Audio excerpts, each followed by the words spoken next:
Donc à mon avis, si chacun des dieux qui ont été discrédités, au lieu des deux ou trois qui nous restent et qui n'ont pas encore été complètement révélés comme des fabrications humaines, et rejoint Thor, Ashtaroth, Huitzilopochtli, les Aztèques et tous les autres, si tout cela était éprouvé frauduleux, faux et créé par l'homme, je crois que nos dilemmes moraux seraient exactement les mêmes que ceux auxquels nous faisons face aujourd'hui. Nous tous, qu'on soit athées, agnostiques, philosophes, socratiques ou vrais croyants. Nous devrions quand même nous demander sur le but de notre existence ici. Nous devrions quand même nous interroger sur les origines du cosmos et de la nature. Nous devrions réfléchir à nos devoirs mutuels. Nous devons réfléchir à la construction d'une cité juste, à la vérité et à la beauté. Tous ces dilemmes resteraient exactement tels qu'ils sont, inchangés par toute dimension surnaturelle. C'est un problème principalement parce qu'il est créé par l'homme, parce qu'il est en partie vrai, comme l'Église le prêchait autrefois quand elle avait plus de confiance que nous sommes, d'une certaine manière, originellement pécheurs et coupables. Si vous voulez le prouver, il suffit de regarder les nombreuses religions que les gens ont construites pour voir qu'elles sont en effet le produit d'une espèce de primate imparfaitement évolué, à environ un demi-chromosome du chimpanzé, avec un lobe préfrontal trop petit, une glande surrénale trop grosse et diverses autres déformations évolutives dont nous découvrons de plus en plus.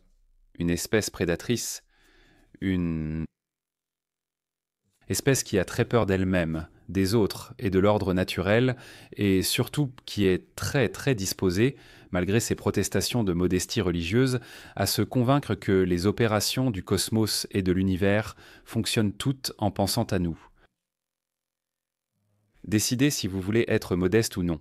Mais ne dites pas que vous êtes fait de poussière ou, si vous êtes une femme, d'un morceau de côte, ou si vous êtes musulman, d'un caillot de sang et que vous êtes un pécheur abject né dans la culpabilité, mais ajoutez tout de même, réjouissons-nous, l'univers entier est encore conçu en pensant à vous.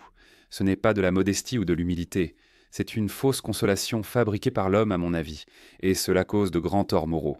Cela déforme, cela commence par déformer ce que l'on pourrait appeler notre sens moral des proportions. Il n'y a, que vous soyez matérialiste ou surnaturaliste, aucune raison particulière de dire que la vie humaine a une valeur innée, énorme. Après tout, la religion se débarrasse des gens par tas et monceaux et dira « Allez-vous-en, nous partons dans le feu éternel. Vous êtes poussière, vous n'êtes rien. Sans notre foi, vous n'êtes rien, vous êtes pire que rien, mal, mauvais, etc. » Donc même en supposant l'existence d'un Dieu, cela ne signifie pas que la vie aurait soudainement un sens. Si c'était si simple, cette discussion serait inutile. Je pense que, essentiellement, je me demande, pourquoi est-ce que ça m'importe ? Je me soucie non seulement de moi-même et de mes enfants, mais aussi souvent des autres en général. Pourquoi est-ce le cas ? Si ce n'était pas le cas, mon espèce ne serait pas arrivée aussi loin. Cela peut sembler être une réponse banale, mais je pense qu'il y a une certaine force là-dedans.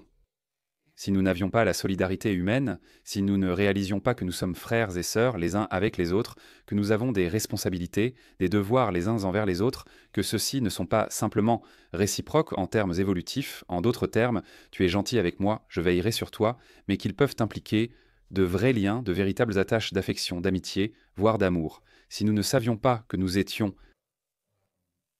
capables de penser ainsi, nous excluons une assez grande minorité d'humains qui naissent sans cela, les sociopathes et les psychopathes, dont je suppose que nous devons admettre qu'ils sont aussi faits à l'image de Dieu si l'on accepte cette tautologie. Cela ne laisse vraiment rien d'inexpliqué.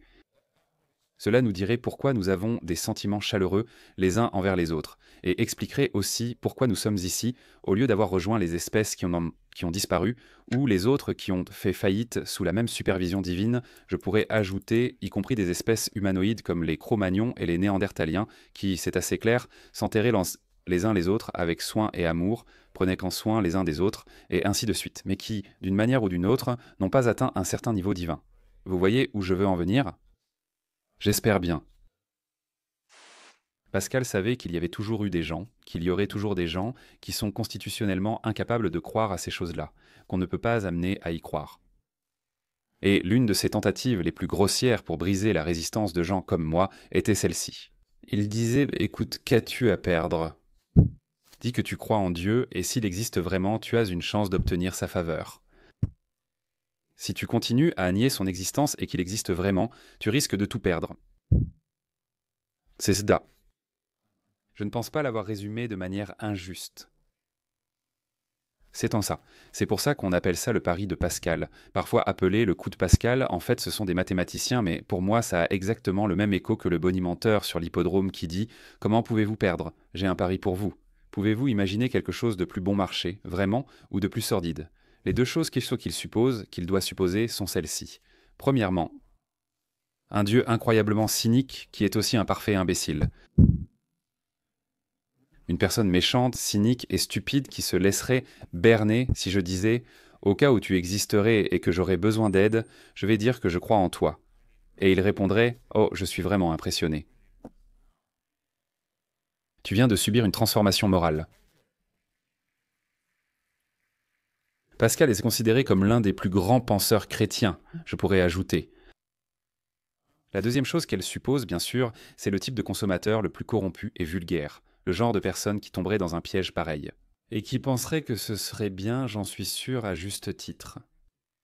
J'espère que vous me pardonnerez, mesdames et messieurs, de mentionner cela, car je ne veux absolument pas évoquer mon propre cas pour essayer de gagner votre sympathie.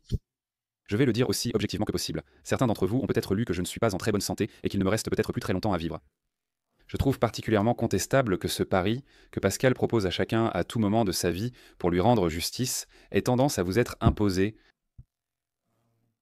tout le temps, surtout si vous ne semblez pas devoir vivre très longtemps, par des gens qui disent que, en fait, commis que, sûrement maintenant vous pourriez avoir peur, ne pas être au mieux de votre forme et craindre une fin malodorante et répugnante.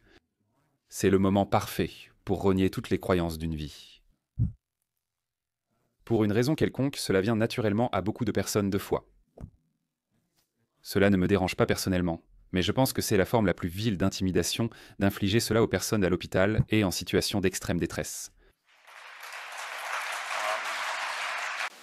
Les gens osent me demander, si tu ne crois pas au paradis et à l'enfer, qu'est-ce qui donne un sens à ta vie? Ne détectes-tu pas une légère insulte ainsi qu'une certaine irrationalité dans cette question?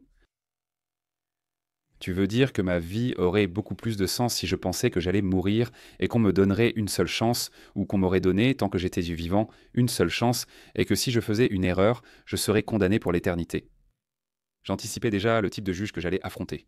En attendant, serait conseillé de vivre ma vie en propitiation de ce dictateur surnaturel.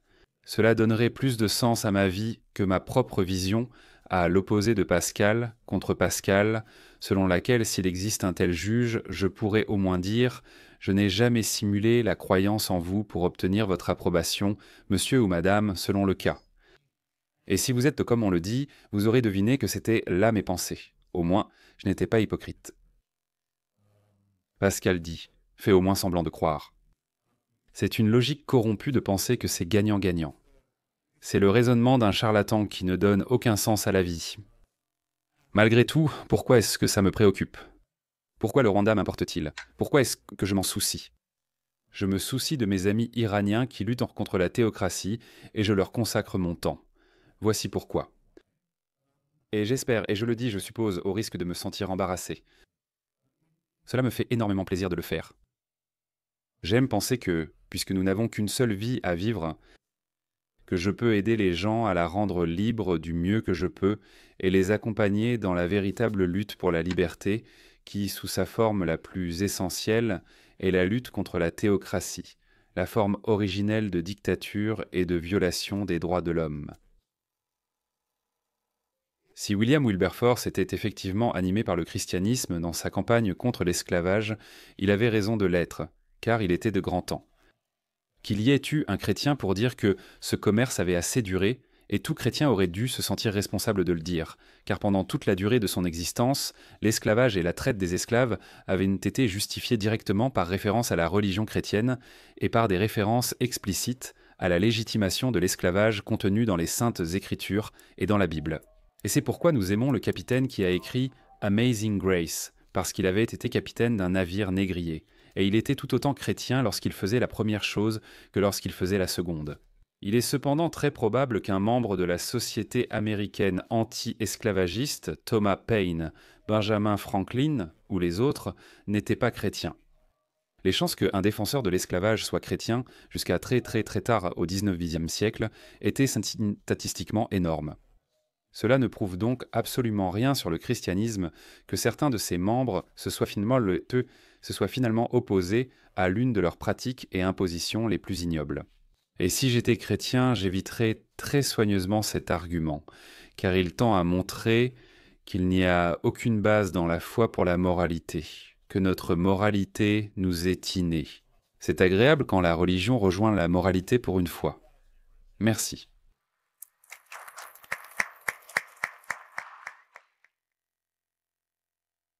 Autoriser les écoles confessionnelles leur permettra d'avoir leurs propres établissements. Suicide culturel. Suicide culturel. Ne le laissez pas arriver chez vous. Ne le laissez pas se produire là où vous vivez. Regardez comme cela a merveilleusement bien fonctionné. Vous savez, cela a très bien marché, ce qui s'est passé en Irlande du Nord lorsqu'on a permis la ségrégation des écoles protestantes et catholiques, après tout. Ils ont des confessions différentes. Ah bon, vraiment? Je croyais qu'ils étaient tous les deux chrétiens. Je ne peux pas arbitrer cela. Non, ils devraient avoir des écoles séparées. Ils ne devraient jamais se rencontrer, jamais se marier entre eux, jamais socialiser. Ça a vraiment très bien marché. Maintenant, faisons-le aussi pour les juifs et les musulmans sur le continent. Qu'ils mentent de tous à leurs enfants, qu'ils transmettent en tous leurs mythes particuliers. Qu'ils leur disent donc tous qu'ils sont différents, qu'ils ne leur disent pas qu'ils sont membres d'une société civile, d'un pays ou d'une nation. Qu'ils se désignent par la foi. Je suis impatient de voir la suite. Je pense savoir ce qui va arriver. Je ne veux pas que mon cher pays natal devienne un putain de Liban. Je rejette l'imposition de la foi par autrui. Je m'y opposerai et tu devrais te préparer à en faire de même s'il tente la même chose chez toi. N'autorise pas ça. Mettre le mot foi devant quelque chose n'est pas une excuse pour la barbarie, la cruauté, l'ignorance et la stupidité. De la même façon, mettre le mot révérend devant un nom stupide comme Falwell ou Sharpton ne veut pas dire que tu devrais être sur MSNBC. Apprends à y résister, tu en auras besoin. Christopher, je suis d'accord avec toi. Tout à fait d'accord avec.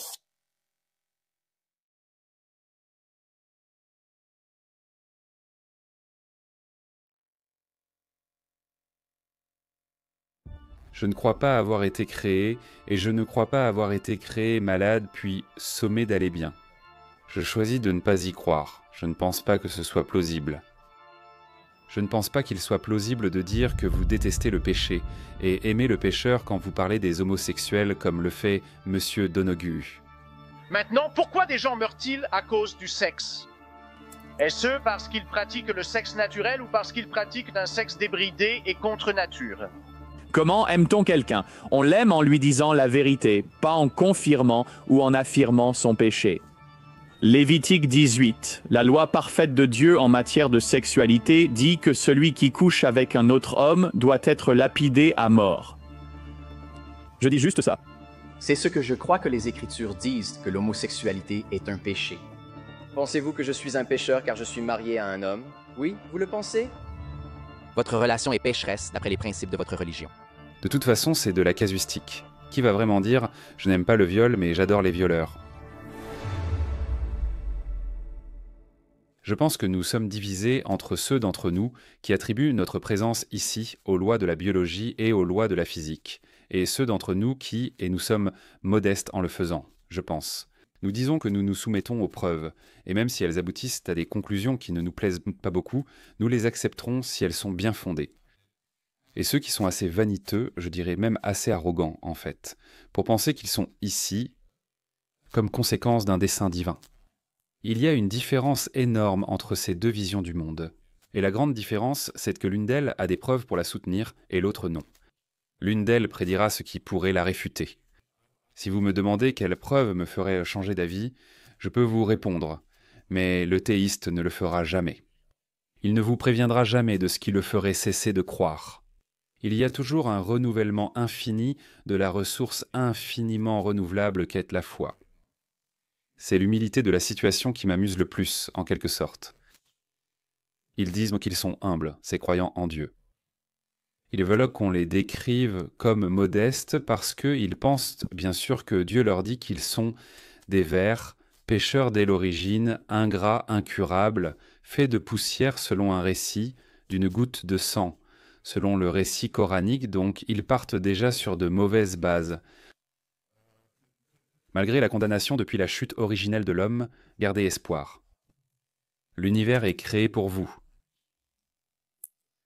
C'est une forme dépravée de sadomasochisme, à mon avis. Il n'est pas bon pour vous de passer de cette terrible abjection et servitude d'un côté à cette croyance que vous êtes le centre de la création et l'objet du cosmos de l'autre.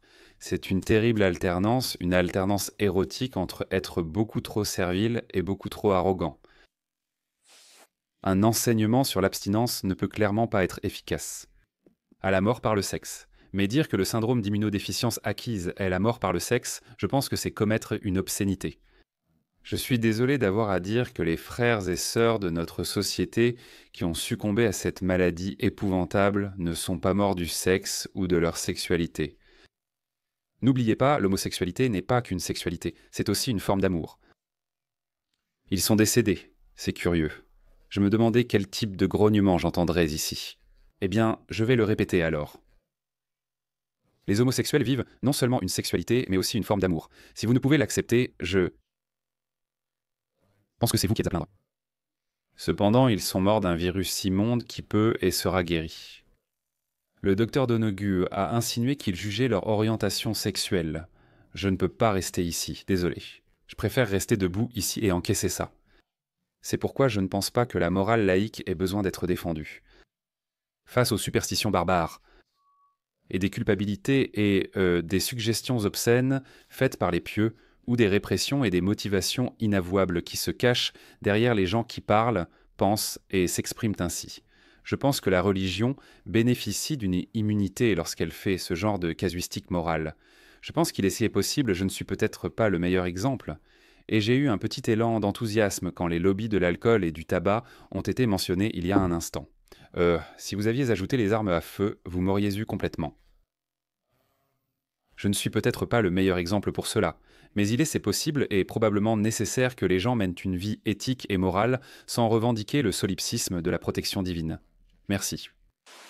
Ce mauvais comportement est inné et fait partie intégrante de la religion elle-même, j'insiste là-dessus. Ce n'est pas un abus de la religion ou quelque chose entrepris en son nom. C'est une conséquence directe de la volonté de croire au surnaturel et, en particulier, de la volonté de croire en une dictature surnaturelle. Nous vivons sur une toute petite planète dans un système solaire très mineur, à la toute périphérie d'une galaxie gigantesque. Où le reste des planètes, rien que dans notre propre système solaire, sont soit beaucoup trop chaudes, soit beaucoup trop froides pour permettre la vie sous quelque forme que ce soit, comme c'est le cas pour de vastes étendues de notre propre planète, qui se trouve sur un fil du rasoir climatique, comme nous le savons désormais si nous ne le savions pas déjà. Donc, dire que ceci est le centre de l'univers et que tout l'objectif du cosmos est de produire cette conversation me semble être une chose extraordinairement égocentrique à faire. Et aussi, n'obtient pas en retour de son égocentrisme qui pourrait être excusé dans les termes randiens, au moins pensons que nous sommes des dieux, au moins croyons que nous sommes les maniaques sexuels les plus charismatiques et magnifiques qui aient jamais existé sur une planète. Cela ne nous apporte aucune connaissance, cela ne nous aide en rien à clarifier quoi que ce soit. Non, je pense que nous ferions bien mieux de comprendre notre place dans le cosmos. Et je pense que si nous le faisions, nous nous tournerions les uns vers les autres avec un peu plus de respect, de prévenance, de compassion et de compréhension. Et peut-être aussi vers les personnes que nous avons découvertes, liées à notre propre acide désoxyribonucléique. Aussi le fait d'avoir ce merveilleux séquençage, d'avoir aboli le racisme et le créationnisme d'un seul coup, je considère cela comme un immense progrès, je dois le dire, de comprendre notre parenté avec tous les autres humains, avec certains autres animaux, même avec les légumes et les plantes. Loin de me faire sentir moins bien, cela améliore mon bien-être. Cela me donne aussi l'impression de savoir où je me trouve, ce que les autres théories ne font tout simplement pas. Je n'échangerai ça contre aucune de vos pseudo-universalités, désolé. Je n'arrive pas à croire qu'on soit ici seuls, juste nous deux, à 100%. Je n'arrive pas à y croire, d'accord ? C'est une pensée sombre. Le problème est qu'il ne faut pas se surprendre à ne pas croire des choses simplement parce qu'on ne veut pas qu'elles soient vraies. Croire des choses par désir et peur de la mort. Nous sommes la seule espèce consciente de sa mortalité. Tous ne sont pas à l'aise avec l'idée de disparaître et redevenir des atomes. La religion promet faussement une exception à cette règle inéluctable si l'on rejoint le bon groupe et fait les bons rituels. C'est évidemment absurde. C'est du mensonge professionnel à des fins lucratives de la part des prêtres, mais le désir de croire et de se laisser aller à des pensées illusoires était très fort. Elle voulait savoir quand j'ai rejeté tout ça. Je vous l'ai déjà dit, mais peut-être que la vieille Bzam Junwads n'était pas attentive quand nous en avons parlé. C'est plus une question de réaliser que je n'y croyais pas, plutôt que d'y avoir cru puis de rejeter cela. Pour moi, c'était une prise de conscience de l'incroyance plutôt qu'une expérience de conversion. Il y a, comme on ne cesse de nous le rappeler, oui, mais pensez au nombre de personnes qui sont fidèles et religieuses. Eh bien, si c'est un argument, ce dont je doute, alors il faut aussi reconnaître qu'il y a beaucoup d'entre nous qui sommes faits de telle sorte que nous ne pouvons pas croire à ces absurdités. Ça ne nous fait aucun effet, c'est du bruit blanc. Ça glisse sur nous comme l'eau sur les plumes d'un canard, et nous sommes aussi faits à l'image de Dieu, je suppose.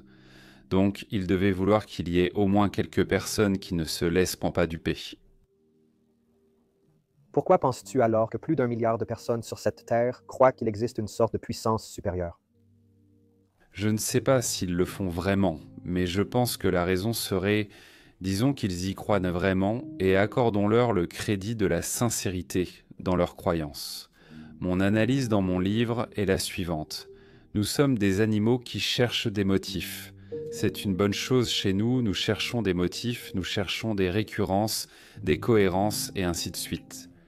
C'est une faiblesse autant qu'une force parce que, par exemple, nous préférons une théorie du complot à aucune théorie du tout. Nous cherchons des motifs et il nous est difficile d'imaginer. Nous ignorons la cause première des choses, mais nous aimerions croire pouvoir la découvrir un jour. Et il est aussi très facile de nous convaincre que tout tourne autour de nous et que nous sommes l'objet de tout cela. Donc si les gens disent « Regardez, les étoiles bougent de façon prévisible, les saisons changent de façon prévisible, il doit y avoir un système ici, cela doit signifier quelque chose, cela a forcément été commencé par quelqu'un. » Comme vous le savez, toutes ces pussities, toutes ces suppositions sont assez injustifiées, mais ce qui pose problème avec la vérité, c'est qu'elle est contre-intuitive. Ne pensez jamais que vous êtes le centre du monde. Soyez très prudent avant de supposer que vous êtes l'objet d'un dessein divin, qu'il y a quelque chose de spécial simplement dans le fait d'être vous. C'est tout ce que vous avez à prouver. Pourquoi une personne comme vous n'aurait-elle pas Dieu de son côté ? Pourquoi Dieu ne se soucierait-il pas de mes choix personnels comme mes partenaires, mon alimentation ou les jours saints que j'observe ? Bien sûr qu'il s'en préoccuperait. C'est sûrement pour cela que les cieux sont arrangés dans la beauté étoilée, dans le rayon, dans la forme qu'ils prennent. Et puis tu lis Hamlet, tu lis ses réflexions avec Yorick au bord de la tombe, et tu es obligé de te demander si, même si c'est une pensée moins belle, il se pourrait que les galaxies ne soient pas arrangées cela en pensant à toi. Tu m'as demandé mon opinion sur la source.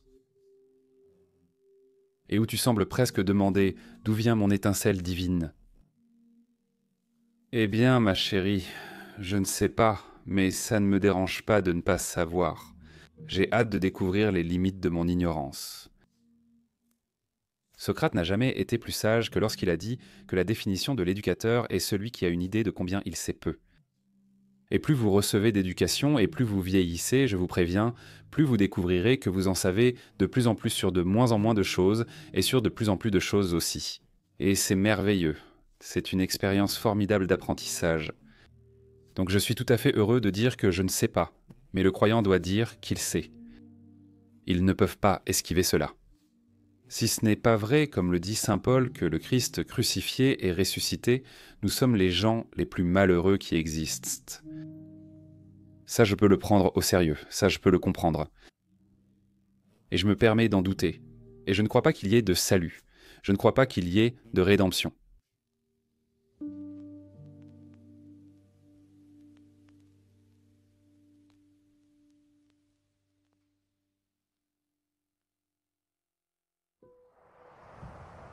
Aucune personne, aucun autre être humain, aucun autre primate, aucun autre mammifère de mon espèce, aussi intelligent soit-il, n'est en position de dire qu'il connaît la volonté de Dieu, la parole de Dieu, le désir ou l'intention de Dieu.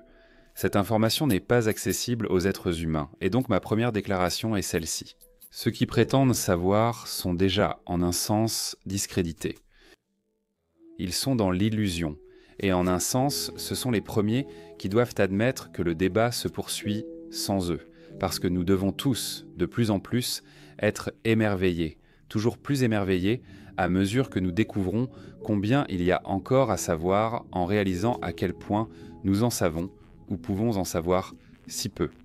Ce sont seulement ceux qui disent en fait qu'ils savent, qu'ils sont certains, que nous devons a priori ne pas croire, si je peux utiliser cette expression. Ceux d'entre nous qui affirment que la règle du doute et de l'incertitude, qui gouverne aussi tous les autres principes observables dans l'univers, je pense que nous sommes en droit de dire que tant qu'aucune preuve n'est apportée, nous avons le droit d'en être libres. Il en va de même pour nos frères et sœurs musulmans. Ils disent, d'où vous ne le savez peut-être pas encore, mais notre prophète a eu la dernière révélation, la seule. Oui, la dernière. Il y a toujours une révélation finale, la révélation ultime. Tes révélations étaient correctes ? Nous approuvons ton opinion sur la naissance virginale.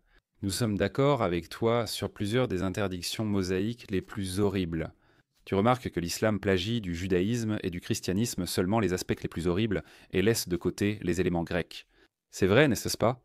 Mais ils font tout ça. Nous pensons même que vous êtes des gens du livre. Ils vous tolèrent, en d'autres termes.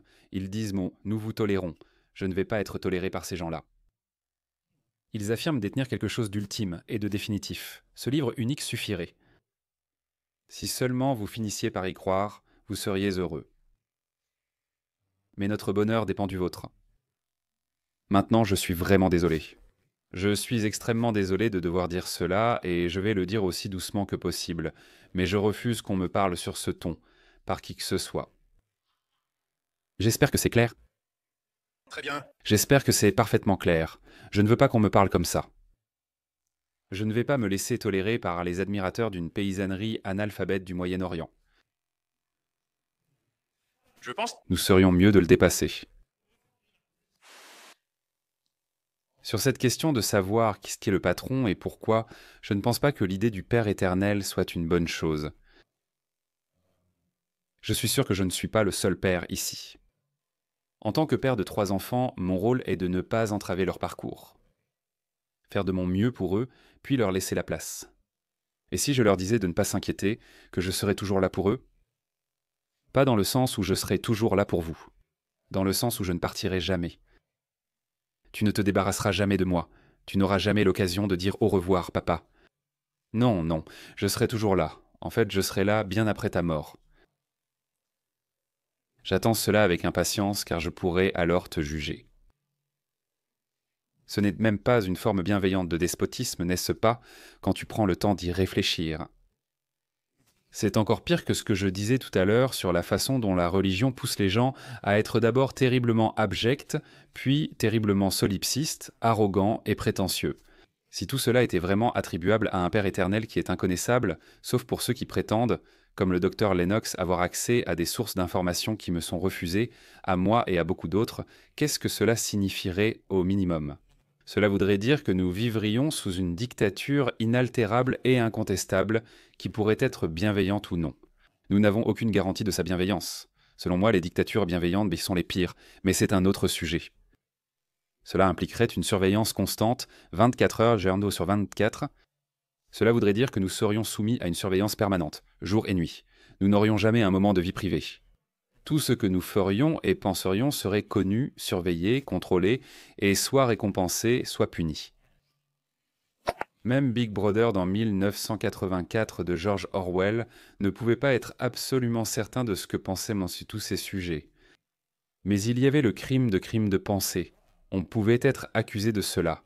Sous la dispensation divine, aucun problème, vous êtes condamné pour crime de pensée avant même d'avoir eu la pensée. Parce que tout était connaissable. Et comment le Dieu qui vous condamnait le savait-il? Parce qu'il vous avait déjà créé plein de saleté, de péché et de méchanceté, cela fait partie du dessein. Et l'horreur de cela, l'élément fasciste de cela, c'est ceci. Vous êtes créé malade. Et ensuite on vous ordonne d'être guéri. Donc vous êtes créé plein de pensées sales, de méchanceté, de mauvaises ambitions, d'une nature impure et corrompue. Puis on vous dit que vous feriez mieux de vous soigner rapidement, sinon je ne répondrai pas des conséquences. C'est la pire forme d'absence de liberté qu'on puisse imaginer, et je dois dire que je me méfie de ceux qui souhaitent que ce soit vrai.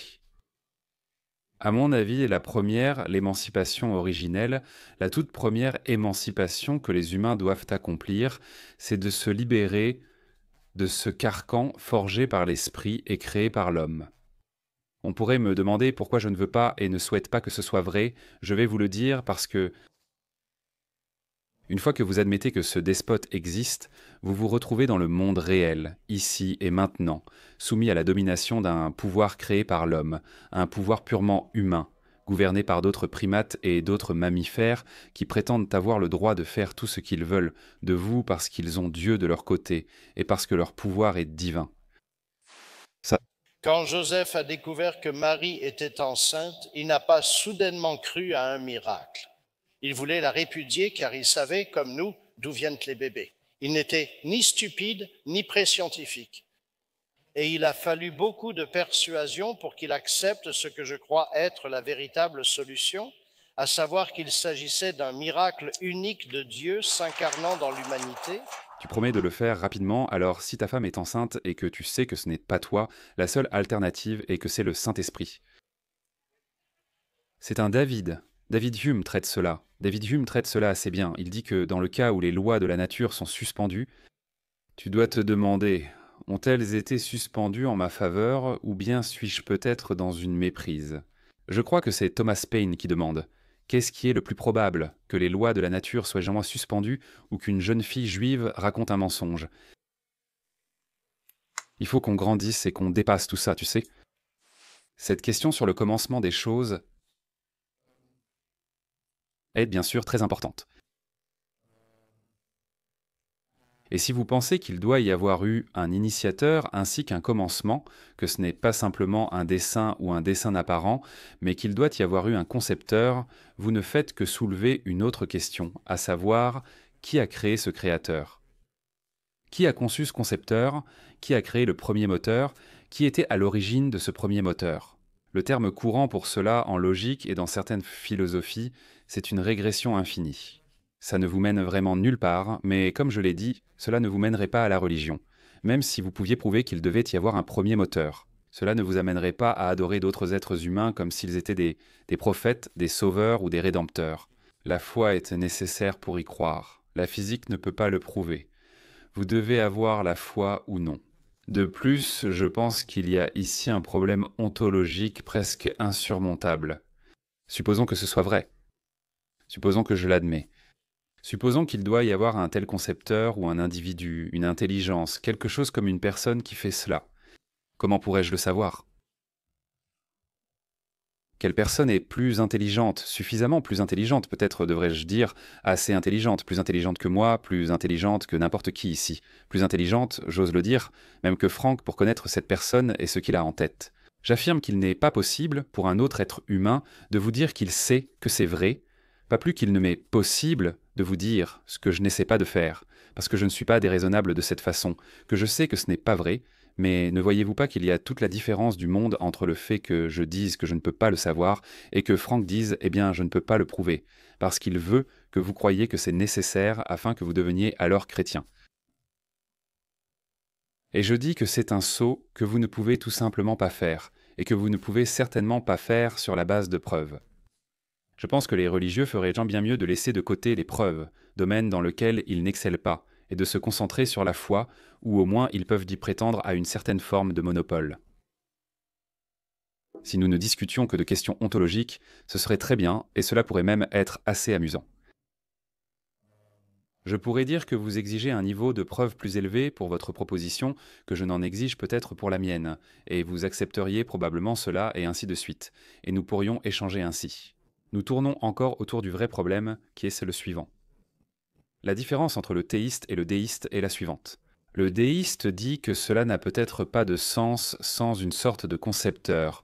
Le théiste dit « Quand je te dis quoi faire, Christopher, j'ai Dieu de mon côté. » Le déiste dit qu'il peut dire ce que Dieu attend de moi, quelle longueur je dois couper à l'extrémité de mon pénis si je suis un garçon ou si j'ai un enfant mâle, ou du clitoris si c'est une fille. Il sait avec exactitude quelles devraient être les proportions de cela. Quel devrait être le régime alimentaire, quelles devraient être les lois alimentaires, avec qui je dois coucher et dans quelle position. Et puisque Dieu n'apparaît jamais directement pour dire « fais-le de cette façon, c'est fait à sa place et c'est vraiment pratique » par des représentants humains qui prétendent agir en son nom. C'est pourquoi je pense que votre niveau de preuve devrait être bien plus élevé, parce que si ce point est important pour vous, c'est parce qu'il signifierait un véritable pouvoir dans le seul monde qui existe réellement, c'est-à-dire le monde matériel de vous sur moi. Vous comprenez maintenant mon manque d'enthousiasme. Si Jésus, Mahomet, Abraham et Moïse n'étaient jamais nés, ce dont je doute de toute façon, ou si toutes les histoires racontées à leur sujet, si l'on découvrait soudainement que les bases de la morale étaient fausses et que tous devaient l'admettre, certains de mes proches paniqueraient. Comment ferons-nous sans repères moraux? Qu'est-ce qui pourrait être plus absurde que cela? En fait, la position que nous occupons serait exactement la même qu'elle l'est actuellement. Si aucun de ces textes n'avait jamais été écrit, si aucune de ces supposées paroles n'avait jamais été prononcée, nous devrions quand même réfléchir ensemble à la manière de nous traiter les uns les autres, à la façon de construire une cité juste et à la façon d'avoir de l'ironie dans le sens de l'humour. Donc, c'est ma réponse. Et je pense que l'idée qu'une dictature surnaturelle soit nécessaire pour que nous réfléchissions à nos devoirs et responsabilités les uns envers les autres est l'idée la plus sinistre jamais inventée. Ces questions ne peuvent pas être soumises à un cher leader céleste. Nous ne vivons pas et ne souhaitons pas vivre, heureusement en tout cas, nous n'avons pas à vivre dans une Corée du Nord divine. Merci. Nous avons en nous le don de rechercher des motifs, et nous poursuivons souvent ce don à nos propres dépens, mais avec de grands risques, et souvent avec une grande ingéniosité, ce qui a un côté positif et un côté négatif. Cela signifie souvent que nous préférons une explication bancale à aucune explication du tout, ou une théorie du complot à aucune théorie. Et la religion prend sa place dans notre évolution, de cette manière précise. C'est la première et la pire explication que nous ayons trouvée. C'était le mieux que nous pouvions faire quand nous ne savions pas que nous vivions sur une planète en refroidissement avec de grandes fissures dans sa croûte, quand nous ne savions pas qu'il existait des micro-organismes qui avaient du pouvoir sur nous. Nous n'avions aucun pouvoir sur eux. Quand nous ignorions vivre sur une planète sphérique, nous ne savions pas que nous tournions autour d'autres corps sphériques. Tout était terrifiant, nouveau, mystérieux et souvent mortel. C'était notre première tentative de philosophie, de cosmologie, de géographie, de biologie et de tout le reste de cette manière. Une tentative désespérée appartenant à l'enfance bruyante, craintive et ignorante de notre espèce, mais très nécessaire. Et elle possède encore l'avantage d'être venue en premier. Le terrible avantage qu'elle a sur l'esprit et sur le savoir, c'est son originalité. Et l'histoire de l'émancipation humaine, c'est la lutte pour s'éloigner de cette première tentative terrifiante, insensée et ignorante. L'espèce a quitté l'Afrique il y a environ 75 000 ans, après avoir probablement été réduite à 2 ou 3 000 individus à cause d'une terrible perturbation climatique, probablement venue d'Indonésie, sans doute d'un ancêtre du Krakatoa. Ce qui signifie que nous étions à deux doigts de rejoindre les 99,8% de toutes les espèces ayant jamais vécu à la surface de cette planète et qui ont disparu. Quel dessein, soit dit en passant. Création abondante de millions de formes de vie, toutes destinées à être anéanties sans laisser de traces de leur existence passée. Nous avons presque rejoint ce groupe, mais nous nous en sommes sortis à temps. Supposons que nous ne soyons là que depuis 75 000 ans. Le monothéisme, le christianisme, le judaïsme, l'islam sont apparus il y a 4 ou 5 000 ans tout au plus. Donc même si vous me donnez l'hypothèse la plus infime de l'existence humaine, pendant au moins 70 000 ans, le paradis observe. Alors que l'espèce humaine née meurt généralement à cause de ses dents, généralement vers 20 ans, et observe cela avec indifférence. Des milliers et des milliers de générations, misérables, analphabètes, affamées, mourant de faim, sans parler des guerres qu'elles se livreront entre elles, sans parler des cruautés qu'elles infligeront, ainsi que de celles qu'elles subiront simplement du fait de l'existence. Et il y a seulement 3 ou 4, peut-être 5 000 ans, le ciel décide que cela suffit, qu'il est temps d'intervenir. Et la meilleure façon de le faire serait dans la région la plus primitive du Moyen-Orient. Pas en Chine, où les gens savent lire et ont déjà regardé dans des télescopes, tu sais, dans la partie la plus primitive du Moyen-Orient, essentiellement en leur proposant des sacrifices humains. C'est une doctrine à laquelle ne peut croire personne ayant étudié quoi que ce soit de scientifique, d'historique, d'archéologique, de paléologique ou de biologique. Cela ne peut être cru que par quelqu'un qui veut être un jouet et un esclave d'un pouvoir totalitaire sans pitié. N'est-il pas écrit que je viens apporter non la paix, mais l'épée? Effectivement.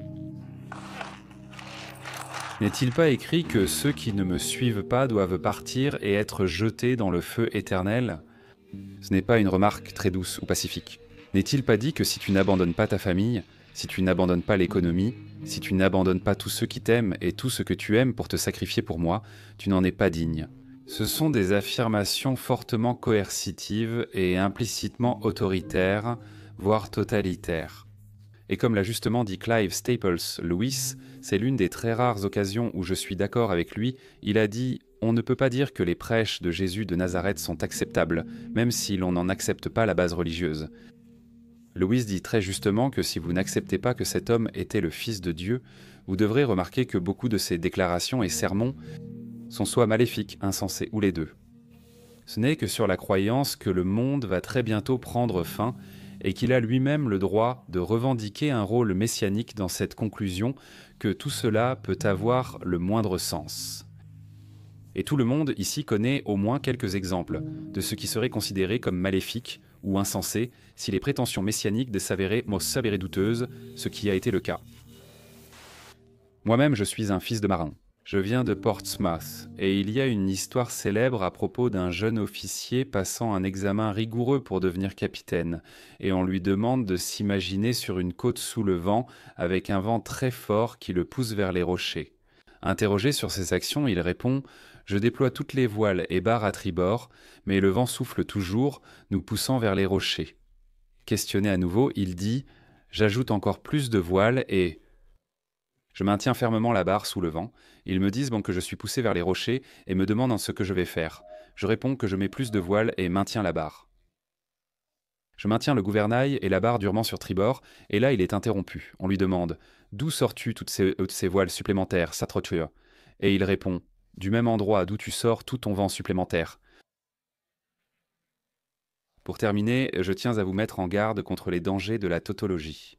Si tout ce qui ne peut pas être expliqué, tout ce qui nous est mystérieux, lumineux, disons, ou transcendant, doit donc être attribué à la charge ou au crédit d'un être surnaturel, alors il ne reste plus rien à expliquer. Tout est potentiellement explicable. Il n'y a pas de problème au départ. Cet argument n'a aucun sens. Bien sûr, il n'y a pas de mystère. Il n'y a pas besoin de cogitation. Il n'y a pas besoin de réflexion. Cela doit faire partie d'un plan divin. J'espère que vous pouvez voir la fausseté qui ressort de cette conclusion aussi. Je me souviens qu'un de mes enfants m'a demandé un jour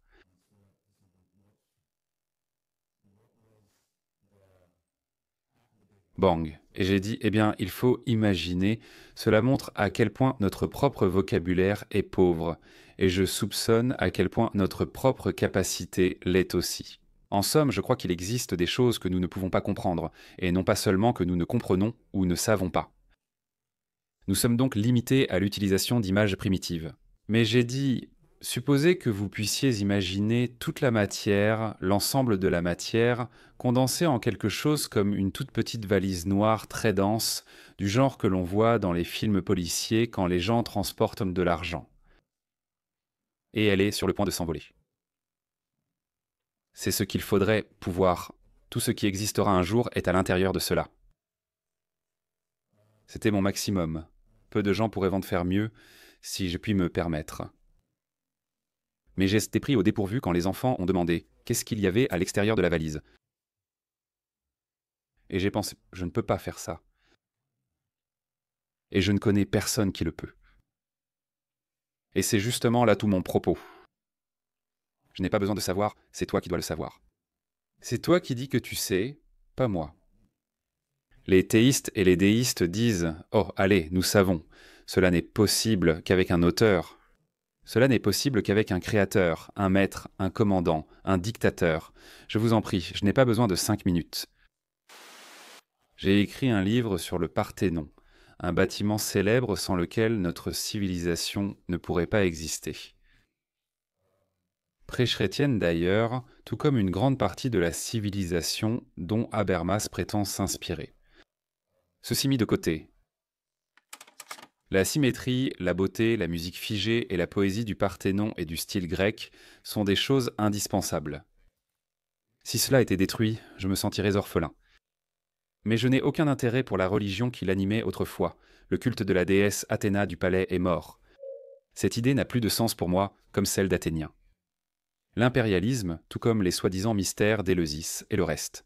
Tout ce qui me reste, ce sont les écoles de philosophie qui valent la peine d'être étudiées.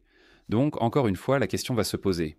Comment assimiler ce qui appartenait aux générations et religions précédentes? Les croyances éteintes, quelque chose d'aussi important, comment faisons-nous?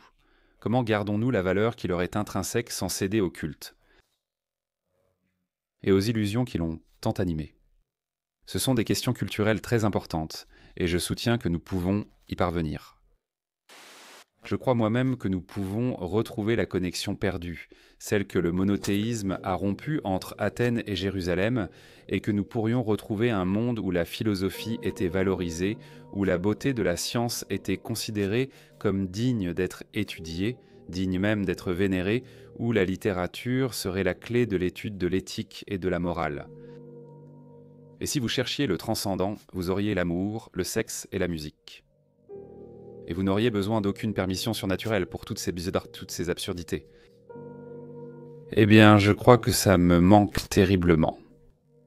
J'ai l'impression qu'on m'a arraché quelque chose avant même ma naissance, par la perte de cela. Mais nous sommes assez intelligents pour le retrouver si nous acceptons de laisser derrière nous les absurdités hideuses des livres sacrés et les prêches ignobles de ceux qui veulent que le monde prenne fin. Si vous pensez qu'il existe un créateur qui vous a fait spécialement, qui veille sur vous, vous supervise, qui se soucie de vous, veut que vous réussissiez et même que vous surviviez à la mort, je pense que c'est une proposition absurde, pour être honnête, irrationnelle, stupide et même sinistre. Parce que l'idée de vouloir un père qui ne meurt jamais et qui ne partira jamais est infantilisante. Et supposons que vous pensiez cela.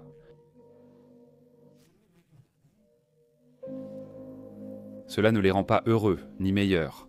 Ils ne le seront pas tant que je n'y croirai pas aussi.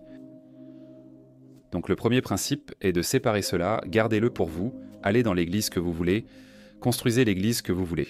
Faites-le avec votre propre argent. Ne demandez pas au gouvernement d'enseigner ces choses à mes enfants dans les institutions publiques. Nous n'accepterons pas cela. Et sûrement qui est le... En d'autres termes, je ne suis pas...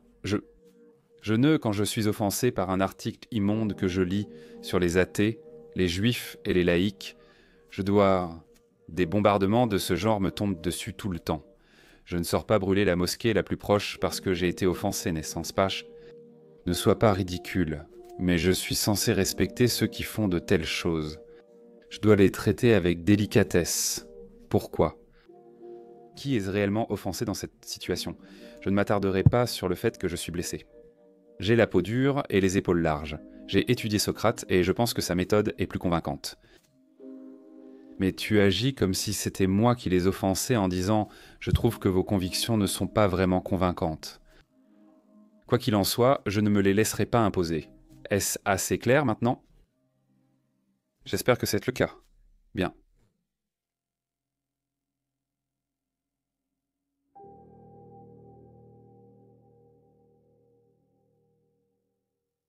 Pourquoi retirer aux gens quelque chose qui donne du sens à 95% des Américains et le remplacer par quelque chose qui n'en donne qu'à 5% des Américains? Ah, eh bien. Quelle question incroyablement stupide.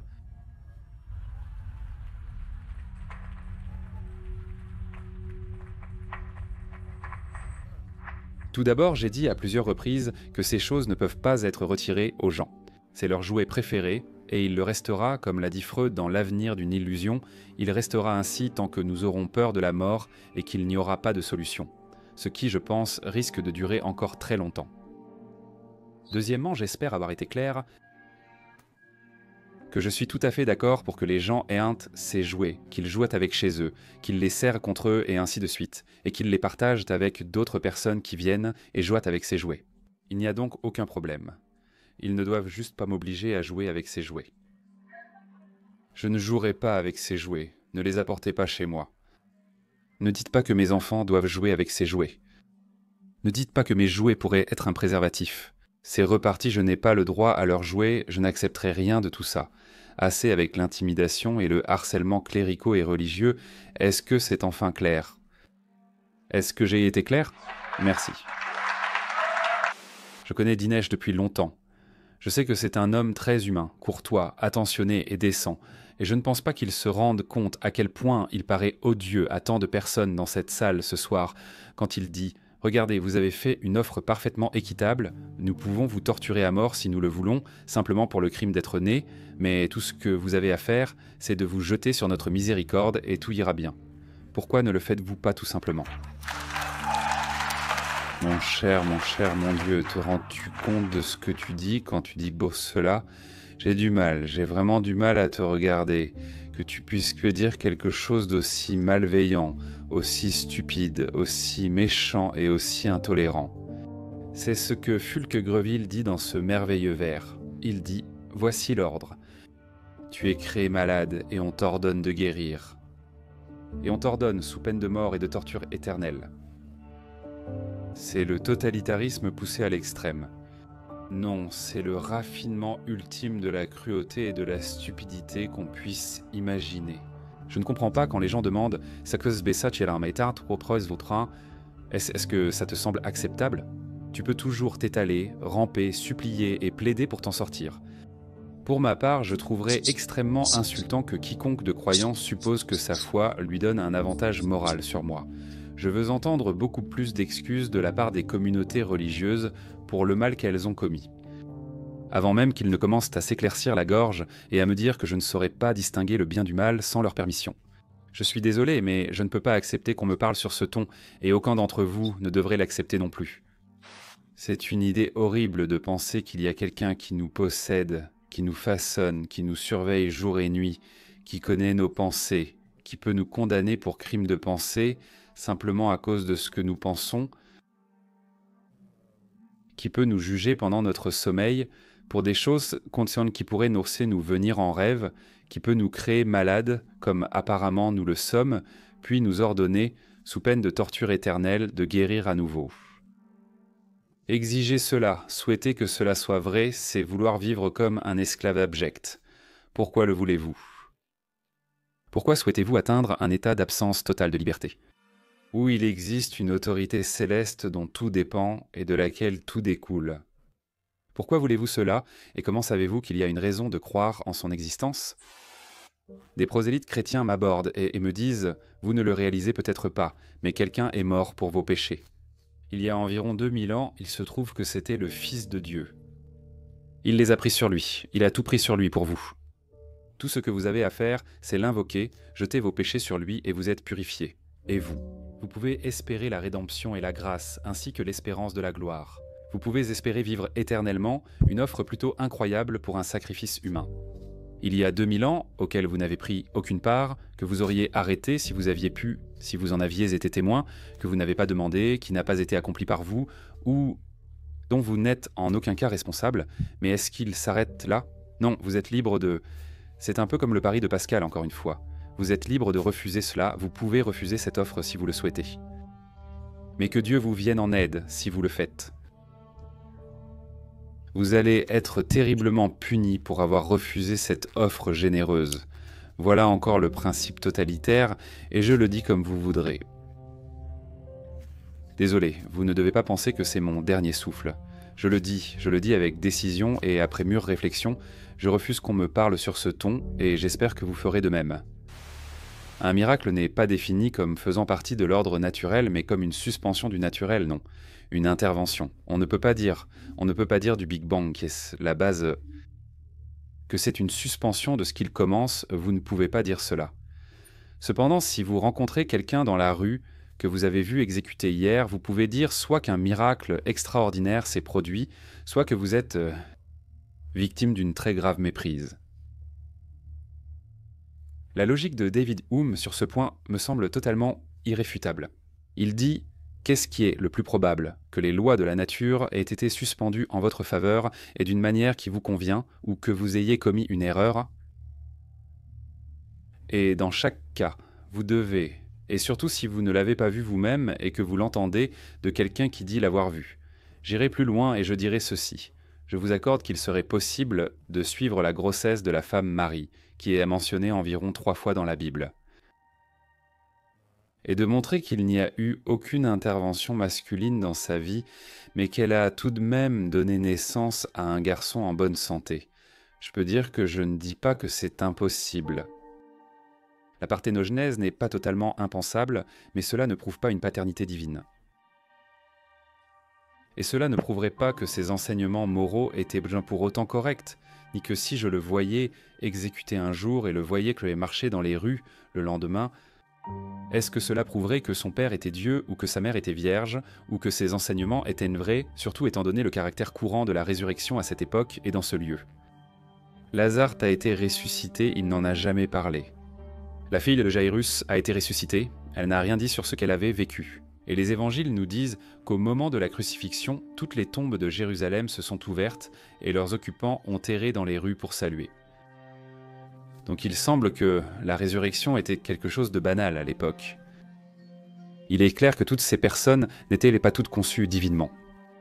Donc je vous accorde tous les miracles, et vous resterez exactement là où vous êtes, les mains vides, maintenant sur la question de Pascal, le fameux pari que Dinesh a présenté si doucement.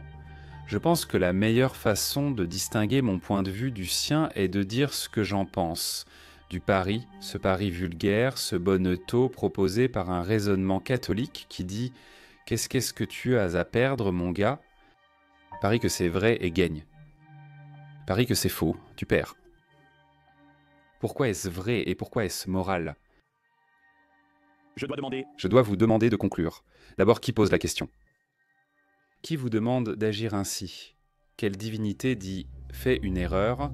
Je suis curieux de savoir sur quoi vous pariez, car si vous avez tort, l'enfer vous attend. Qu'en est-il de cela, une seconde? Quelle divinité n'est-elle pas capable de dire « Eh bien, monsieur Hitchens, je remarque que même sous la menace de l'enfer et de la condamnation, vous refusez de m'adorer. » On vous a dit quelles étaient dans les chances, on vous a dit quels étaient dans les enjeux, cela a dû vous impressionner d'une certaine manière, mais vous dites que les preuves ne sont pas suffisantes et que le raisonnement est encore pire. Et est-ce qu'une divinité du genre que Dinesh D'Souza ou M. Taunton respecterait ne dirait pas « Eh bien, je fais peut-être une petite concession ici pour un peu de courage intellectuel, peut-être même un peu d'intégrité morale. Non, non, vous avez mal parié, vous allez être torturé non seulement pendant longtemps, mais pour l'éternité. » C'est pourquoi je pense pouvoir conclure en disant que la religion, en tant que proposée par ses défenseurs, est immorale et irrationnelle, et que la tyrannie qu'elle vous propose de subir, heureusement, il n'existe aucune preuve pour soutenir l'idée de son existence, et que, grâce à cette découverte et à elle seule, nous prenons conscience de la vérité, et que cette vérité peut nous rendre libres. L'Église catholique, disait Newman, préfère que le soleil et la lune tombent du ciel, que la terre disparaisse et que les millions d'êtres qui y vivent meurent dans la plus extrême agonie. Plutôt qu'une seule âme, je ne dirais pas soit perdue, mais commette un seul péché véniel, dise un seul mensonge délibéré ou vole un seul sou sans excuse. C'est magnifiquement formulé, vous devez l'admettre. Mais pour moi, et voici ma proposition, ce que nous avons ici est tiré d'une source loin d'être médiocre, est une distillation de ce qu'il y a de plus tordu et immoral dans la mentalité de la foi. C'est du fanatisme à l'état pur, c'est considérer l'être humain comme une matière première, et c'est un fantasme de pureté. Dès que l'on suppose un créateur et un plan, cela fait de nous des objets dans une expérience cruelle, où nous sommes créés, malades et sommés d'être en bonne santé. Je vais répéter cela. Créés, malades, puis sommés d'être en bonne santé. Et au-dessus de nous, pour superviser tout cela, est installée une dictature céleste, une sorte de Corée du Nord divine. Avide, exigeante, je dirais même plus qu'exigeante, avide de louanges sans esprit, critique du matin au soir, et prompte à punir les péchés originels dont elle nous a si tendrement dotés dès le départ. Cependant que personne ne dise qu'il n'y a pas de remède. Le salut est offert. La religion, en effet, est promise au prix modique de l'abandon de vos facultés critiques. On pourrait dire, il faut le dire, la religion doit admettre qu'elle fait des affirmations extraordinaires. Mais bien que je soutienne que des affirmations extraordinaires exigent des preuves extraordinaires, elle ose, de façon assez audacieuse, ne fournir même pas de preuves ordinaires pour ces affirmations surnaturelles extraordinaires. Nous pourrions commencer par demander, et je pose la question à mon adversaire ainsi qu'à vous, est-ce une bonne chose pour le monde de faire appel à notre crédulité plutôt qu'à notre scepticisme ? Est-ce une bonne chose pour le monde d'adorer une divinité qui prend parti dans les guerres et les affaires humaines ? Faire appel à notre peur et à notre culpabilité, est-ce une bonne chose pour le monde ? Est-ce une bonne chose de faire appel à notre terreur de la mort ? Prêcher la culpabilité et la honte à propos de l'acte sexuel et de la relation sexuelle, est-ce une bonne chose ?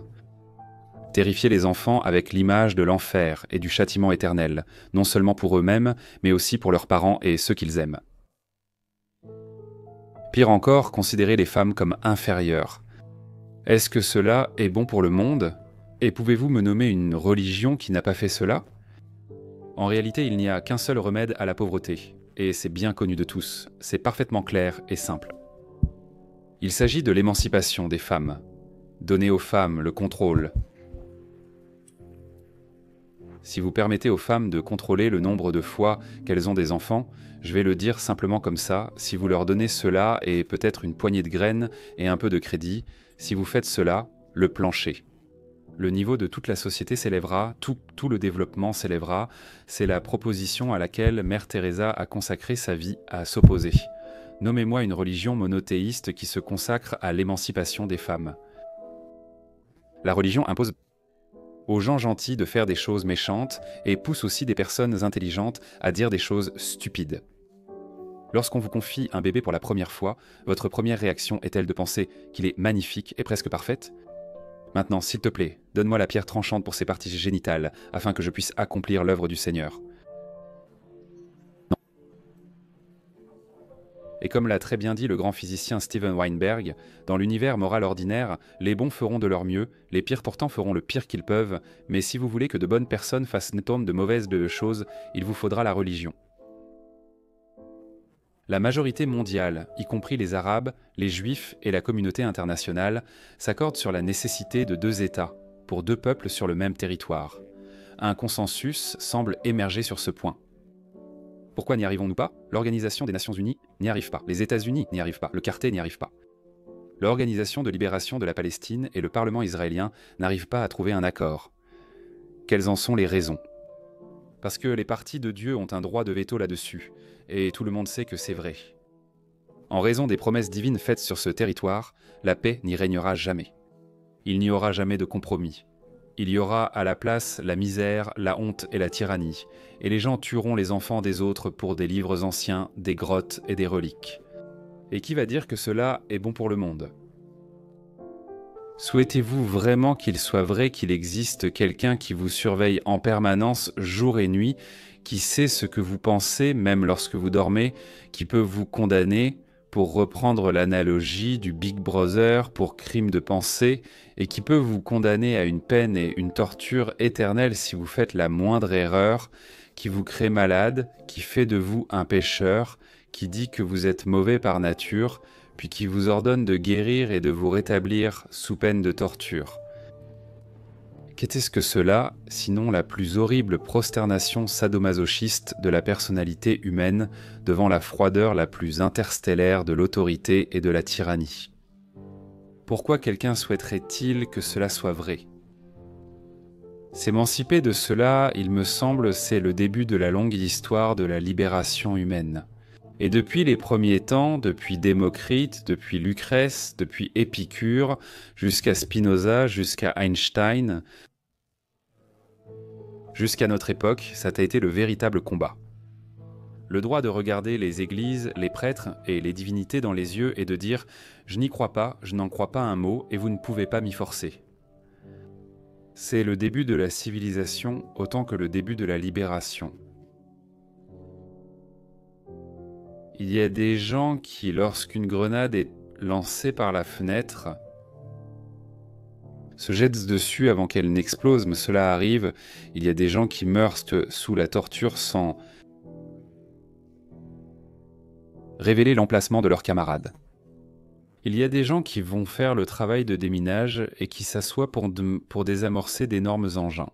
Ils savent que ça peut arriver à tout moment. C'est une réalité constante. C'est commun à toutes les sociétés humaines connues. Cela fait partie de chaque récit héroïque de toutes les sociétés qui ont jamais existé. Ceux qui le font sont honorés. Et cela ne nécessite pas de sanction divine ou de permission. C'est un idéal que nous pouvons tous viser.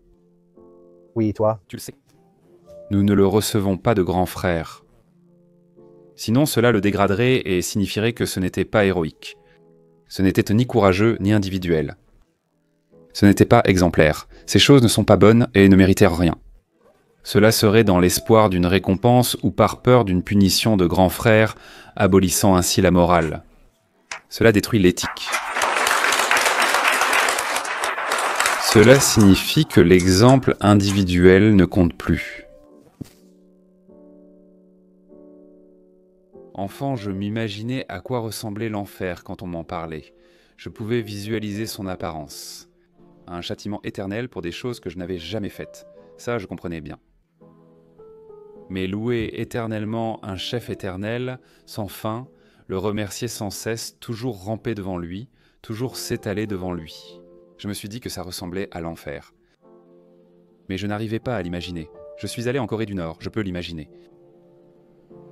L'étalement, la soumission abjecte d'un peuple entier devant une divinité. C'est un état totalement voué au culte d'un dieu. Et c'est peut-être la tyrannie la plus horrible que la Terre ait jamais connue. Je suis allé en Corée du Nord et je n'ai jamais été aussi heureux de quitter un endroit, ce que les Nord-Coréens ne peuvent pas faire. Ils ne peuvent pas. Ils ne peuvent pas en sortir. Ils sont enfermés dans cette prison divine pour toujours. Mais au moins tu peux mourir et sortir de la Corée du Nord. Le monothéisme l'interdit. Quand tu meurs, selon le judaïsme, dont le christianisme est un plagiat, et selon l'islam, qui est un plagiat du judaïsme, un plagiat ignorant du judaïsme et du christianisme, c'est là que le vrai divertissement commence. C'est là que la tyrannie commence et que tu découvres qui est le patron. Qui veut que cela soit vrai. Qui pense qu'une vie aussi servile, abjecte, rampante, pleine de peur, une préparation à une éternité de misère et de honte mérite d'être vécue, mérite d'être défendue, mérite qu'on prenne la parole pour elle. Aussi risqué que cela soit, aussi terrifiant que cela puisse être, notre seul espoir et en réalité aussi notre seule joie dans ce grand risque, c'est de penser par nous-mêmes et de réaliser que cela ne peut pas être fait à notre place. Il n'y a pas de rédempteur, il n'y a pas de pères éternels, il n'y a pas de cher leader, il n'y a pas de grand leader, il n'y a pas de leader suprême vers qui nous pouvons nous tourner pour notre propre salut moral ou intellectuel. Je vous laisse sur cette réflexion et je vous remercie beaucoup de l'attention que vous m'avez accordée. Vous n'avez pas pu ne pas remarquer, non seulement malgré, mais à cause de la grande habileté de mon ami Dinesh D'Souza, qu'il veut plaider en faveur du déisme. En somme, vous ne pouvez pas prouver qu'il n'existe pas de moteur premier. Vous ne pouvez absolument pas démontrer qu'il n'y a pas de concepteur. Votre argument est irréfutable. Aucun athée n'a jamais pu souhaiter affirmer que l'on peut dire qu'il n'y a pas d'auteur, mais on peut dire qu'il n'y a pas d'argument. Pour l'auteur, le dessein, la divinité ou le créateur qui ait jamais été valable, cohérent ou intègre. Mais il veut faire passer en contrebande l'argument sur le déisme et l'argument en faveur du théisme. S'il pouvait prouver qu'il y avait un auteur, un premier moteur, une divinité, un créateur, ce qu'il ne peut pas faire, aucune personne de son côté, même aussi intelligente que lui ou plus intelligente, n'a jamais pu le faire. Tout son travail principal en tant que chrétien serait encore devant lui. Parce qu'il lui faudrait encore être capable de montrer que cet auteur savait que vous et moi étions ici ce soir, qu'il se souciait de savoir avec qui nous allions au lit et dans quelle position, qu'il se souciait de ce que nous mangions, qu'il se souciait de la façon dont nous circoncisons nos enfants, de la manière dont nous pratiquons la mutilation génitale, qu'il s'en souciait. Il y a donc une énorme différence entre le concept d'une autorité créatrice du cosmos et de l'univers et l'idée d'une divinité qui intervient, qui se soucie, qui supervise totalement, qui sait tout, et que certains disent aimante, même s'ils ont beaucoup à prouver à ce stade. Et je vais commencer sans tenter quoi que ce soit d'aussi ambitieux, sans essayer de faire passer en douce un théisme sous couvert de déisme, ou un athéisme sous couvert d'antidéisme. Je dirais spécifiquement que je suis un antithéiste et que je crois que l'émancipation vis-à-vis de la religion est l'émancipation fondamentale que l'esprit humain doit accomplir avant de pouvoir aborder des questions vraiment sérieuses. Et je vais le formuler ainsi. Notre objection, mon objection de notre côté, au concept d'un être divin, de la suprématie est la suivante. Elle renvoie toutes les questions indécidables et angoissantes de notre espèce, de notre existence. Comment devons-nous vivre? Comment allons-nous créer la cité juste? Y a-t-il un sens à notre existence? Comment devons-nous considérer les droits et les devoirs que nous avons les uns envers les autres, et tant d'autres questions extrêmement ardues et terribles qu'aucune génération humaine ne résoudra jamais, ni ne sera jamais capable de résoudre, et on les renvoie vers le haut, on les renvoie vers un monarque totalitaire, absolutiste, infaillible, et on dit « seul ce tyran peut décider ». Et sans lui, nous n'aurions aucune connaissance de l'éthique, de la morale, du réalisme ou de toutes ces questions. C'est le début de la servilité. C'est le début de l'abjection. C'est la définition de la relation maître-esclave. C'est ce qui doit être brisé dans notre mentalité avant que nous puissions être libres. C'est la raison du statut de Virginie sur la liberté religieuse, c'est la raison du premier amendement de la Constitution. C'est la raison de l'idée de la séparation de l'Église et de l'État. Cela ne peut pas être, cela ne doit pas être.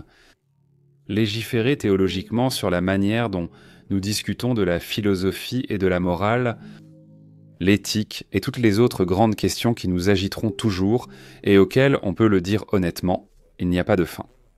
Si je ne fais passer aucun autre message ce soir, si je ne laisse rien d'autre dans votre esprit, je serai reconnaissant que vous m'ayez écouté jusque-là. La question demeure, je vais la reposer correctement. Si l'on croit que sans religion, il ne pourrait y avoir de jugement sûr sur le bien et le mal, aucune évolution d'idées morales et éthiques appropriées et sérieuses. Si cela est vrai, alors vous devriez être capable de nommer, au lieu d'esquiver la question, une déclaration morale ou une déclaration éthique faite ou une action accomplie par un croyant, un personne de foi, que je ne pourrais pas reproduire. J'ai posé cette question en public, à la télévision, lors de rencontres, en face à face, à la radio et dans la presse à l'archevêque de Canterbury, au cardinal archevêque du Nigeria, à divers rabbins importants, à des apologistes chrétiens dans le milieu universitaire. Je n'ai jamais eu de réponse à cette question, ce que je trouve intéressant. Non seulement je n'en ai pas eu ce soir, mais on a tenté de changer de sujet. Il existe une récompense pour cela. J'ai trouvé une réponse partielle, meilleure que celle donnée de par les croyants jusqu'à présent. Je vais vous faire languir sur ce que ça va être. Vous devrez peut-être me supplier plus tard. Mais ma question a une conséquence, la voici. Pouvez-vous me citer une déclaration malveillante ou une action mauvaise commise par une personne de foi à cause de sa religion? Oui, vous pouvez le faire. Vous venez d'en avoir l'idée. En fait, vous venez d'en penser à une autre.